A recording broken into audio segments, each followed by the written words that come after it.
अस्सलाम वालेकुम है एवरीवन, मैं हुसैनी एक और नई वीडियो के साथ। उम्मीद करता हूं कि आप सब लोग अच्छे होंगे और अपनी ज़िंदगी को अच्छी तरीके से गुजार रहे होंगे। तो आज की वीडियो बहुत ही स्पेशल होने वाली है, क्योंकि आज मैं आप सब लोगों को मुआहिदा लुज़ान के बारे में बताने जा रहा हूं। लेकिन इस मौजू की तरफ बढ़ने से पहले आप सबसे यही एक दरख्वास्त है, हमेशा की तरह कि हमारे चैनल को सब्सक्राइब करें और साथ में दी गए बेल आइकन पर क्लिक करें ताकि हमारे हर वीडियो से आप बाखबर रह सकें। तो आइए बढ़ते हैं अपने मौजू की तरफ। आज का जो हमारा मौजू है वो है मुआहिदा लुज़ान क्या है और इन मुआहिदे की तुर्की पर क्या पाबंदियाँ है। तो सबसे पहले मुआहिदा लुज़ान क्या है। ट्रीटी ऑफ लुज़ान यानी मुआहिदा लुज़ान एक मुआहिदा है जो स्विट्ज़रलैंड में तय हुआ था। ये मुआहिदा सुल्तनत उस्मानिया और इत्तेहादी फ्रांसीसी जमहूरिया, बरतानवी सल्तनत, सल्तनत इटली, सल्तनत जापान, सल्तनत यूनान और सल्तनत रोमानिया के दरमियान तय हुआ था। ये मुआहिदा स्विट्ज़रलैंड के एक शहर लुज़ान में हुआ था, इसलिए इसको ट्रीटी ऑफ लुज़ान का नाम दिया था। ये मुआहिदा 24 जुलाई 1923 को साइन हुआ था, जो कि 100 साल का मुआहिदा था, और 24 जुलाई 2023 को ये मुआहिदा ख़त्म हो जाएगा।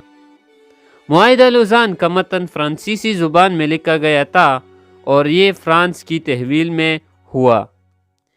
ये खिलाफत उस्मानिया के इख्तिताम के बाद ये पहला मुआहिदा था जो किसी दूसरी ज़ुबान में लिखा गया था, जबकि इस मुआहिदे से पहले खिलाफत उस्मानिया के यूरोपीय ममालिक से तमाम होने वाले मुआहिदे तुर्की ज़ुबान में थे। तो ये थी मुआहिदा लुज़ान की छोटी सी डिफिनीशन कि मुआहिदा लुज़ान क्या है। तो आइए बढ़ते हैं मुआहिदा लुज़ान की तुर्की पर पाबंदियाँ।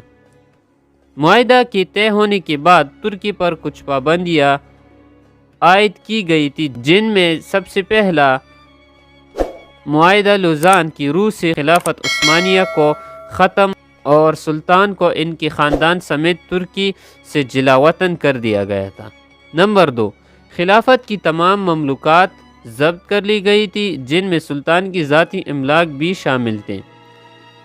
नंबर 3, तुर्की को एक सेकुलर स्टेट करार देते हुए दीन इस्लाम और खिलाफत से इसकी ताल्लुकात को ख़त्म कर दिया गया था, यहाँ तक कि अरबी ज़ुबान पर पाबंदी आयद कर दी गई थी, और तुर्की में अरबी ज़ुबान में अज़ान पर भी मुकम्मल पाबंदी आयद कर दी गई थी।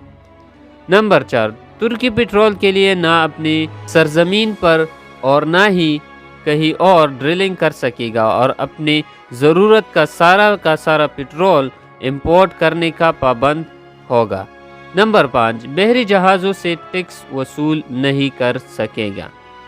तो ये थी मुआहिदा लुज़ान की चंद पाबंदियाँ जो कि लागू हो चुकी थी तुर्की पर, ऑटोमन एम्पायर पर, जिसे हम उर्दू में सल्तनत उस्मानिया कहते हैं। तो ये थी आज की वीडियो और उम्मीद करता हूँ कि इस मौजू से आपने कुछ नया हासिल किया होगा। तो आज के लिए बस इतना ही। अगर आपका कोई भी क्वेश्चन हो इस मौजू के रिलेटेड तो आप मुझे कमेंट कर सकते हो नीचे कमेंट बॉक्स में। तो आज के लिए बस इतना ही, मिलते हैं अगली वीडियो में, तब तक के लिए अल्लाह हाफिज़।